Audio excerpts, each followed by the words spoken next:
ole chupe vek bole ka channel tharni korong kira eta in video thatak tak ron upload anga IT chawlo po thil cha sang kha ron upload chaw ko to ma chu in lo enanga lo subscribe panga mi ka channel he mo lo share sak bok nga kalom leng voice tur khamin du box kan voice mai nga kan tumra ma kan lut chawanga he request ka dong ranga request ka dong thau ma ma ro chu soiram lo te om thina ma ro chu don tuma chonin hi kan sirphat dor ani amma sabara chen chrome kan lut anga chrome kan roi dan ani te chonin in facebook khan in login anga min zo ber chu Facebook a video download dan kanan thil don ni alsom thi hang berin mo video upload mo ami Facebook state story ang chin upload ang chi video ang chi kha download ang soi don ni o he kan uri mi pa post thela mai ma tha an tumro ma lu chawanga te khen nan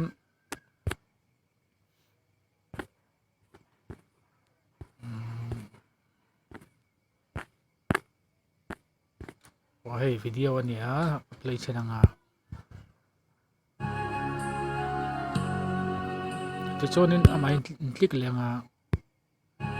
play anga posta wala te na main in met wang ati ane download a hero no mo ye te kan na mai chonin story kha download dan chu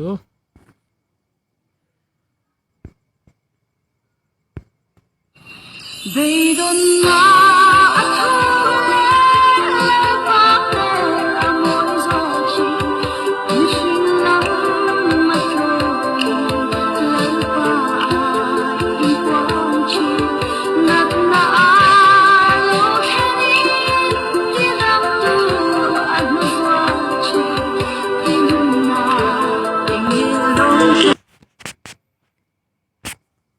te khan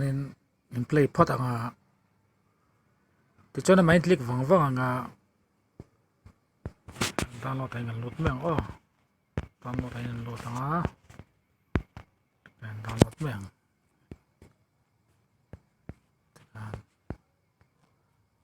ai kan sui du lai lo ko chu lo mi khen te mail thai ka tia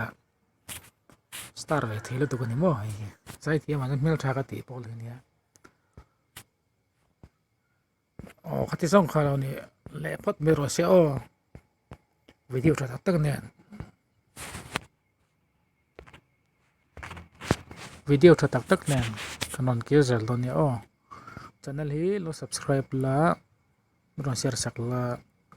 kalom leng